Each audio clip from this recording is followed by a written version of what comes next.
So in last lecture we have seen the assumptions of law of returns to scale. Okay, now based on those assumptions the production schedule is drawn, and at the same time the graph of the law of variable proportion is also drawn. Now what are these assumptions? Okay, the main assumption for this law of variable proportion is that only one factor is varying, and here that factor labor is considered.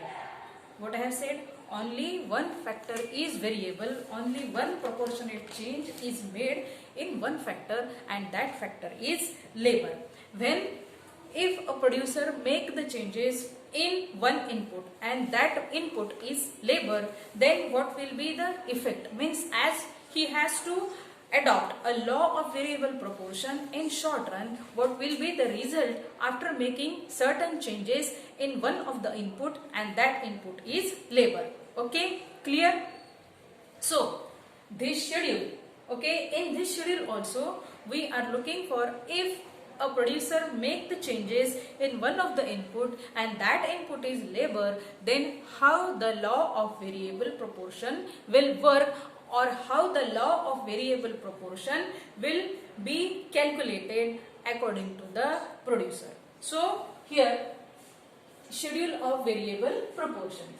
Now here in the very first column we have taken units of variable factor, and that variable factor is labor.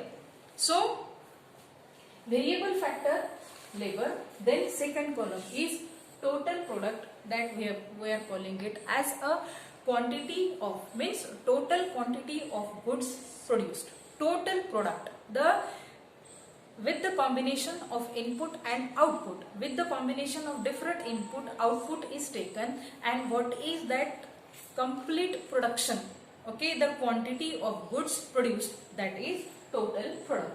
In the next column we have taken average product. Now how the average product is calculated? Total product divided by quantity of variable factor, and here the variable factor is labor. Okay, and then lastly we have taken marginal product, that is MP. So what is the formula of MP? If a variable factor, in the last session we have seen how the marginal product is calculated. If a producer make the changes in one factor, that is labor, after making that change how the quantities of the total product are changing, means obviously the production will be increased. He will complete his production activity within minimum time period so that he can save his money. That is the only idea behind making changes, behind making proportionate changes in one of the variable factor.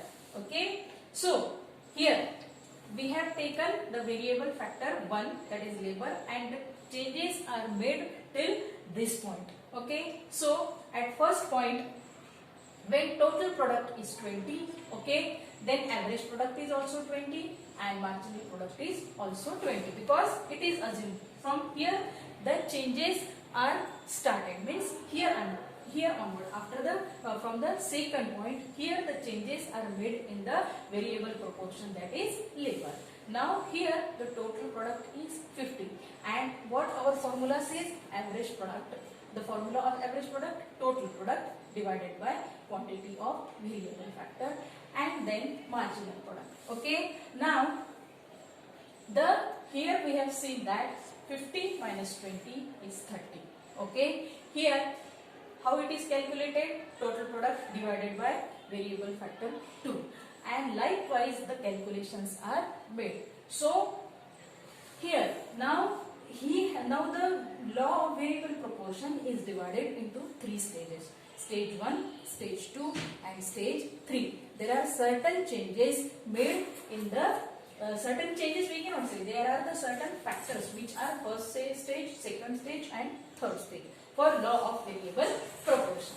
Now here at the first stage, and as we have discussed in law of variable proportion, it is advisable to make the changes at the initial stages by the producer. So at the first stage, okay, here what will be the marginal product? 20, 30, 40, considering our formulas which I have explained you yesterday.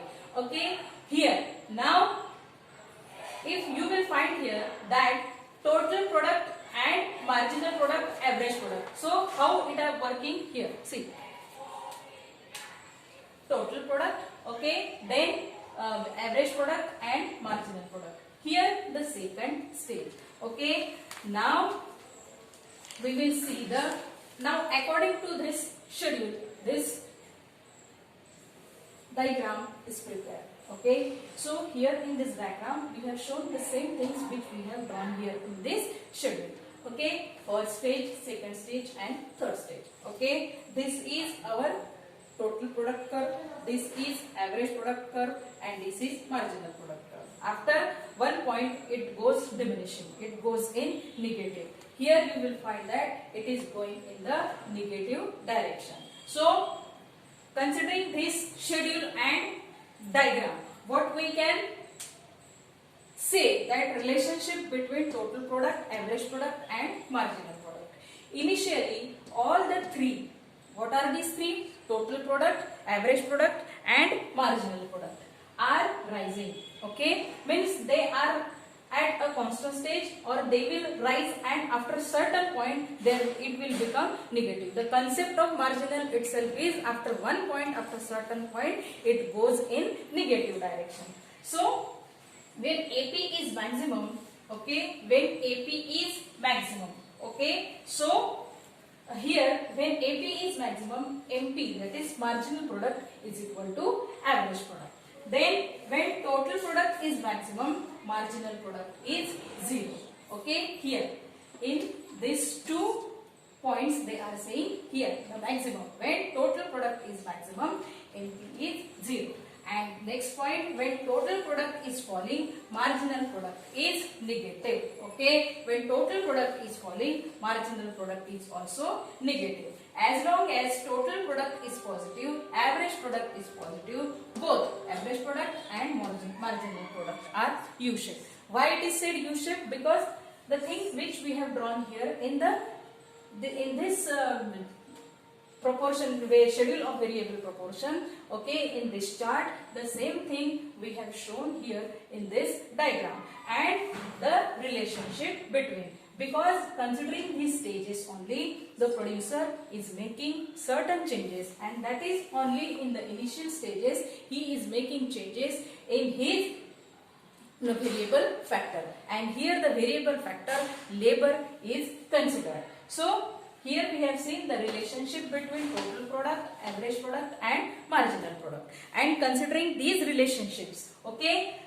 now as it is said, when total product is maximum, marginal product is 0, or when total product is falling, marginal product is negative. It shows here in the chart. And when average product is maximum, marginal product is equal to average product. See, why all these things? See, relationship between this, why it is important? Because with this relation, the stages are drawn, or rather the stages are decided or fixed. And considering these stages only, okay, concentrating on these changes only, the producer is deciding where to make changes. Okay, may be possible not only in labor, he can make certain changes in capital input also. Okay, maybe he has to make changes, and whatever these changes are, he is making, the producer is making the changes for the sake of saving money.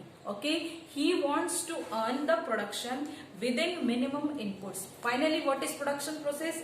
It is a combination of input, and with the help of this input, while making proportionate changes, keeping the technology which is used for the production process same. Okay, there should not be change in the technology used, only the variable factor, that is labor and capital. The changes are supposed to be made in these two factors only, and then he will consider what is the end result for his input and output combination. Whatever the output he is receiving, considering these stages, where he finds that this stage is advisable for making changes in the variable factor, that is input, okay, that input is labor or a capital. So while considering all these, so this schedule of variable proportion and graph of variable proportion and relationship between total product, marginal product and average product. So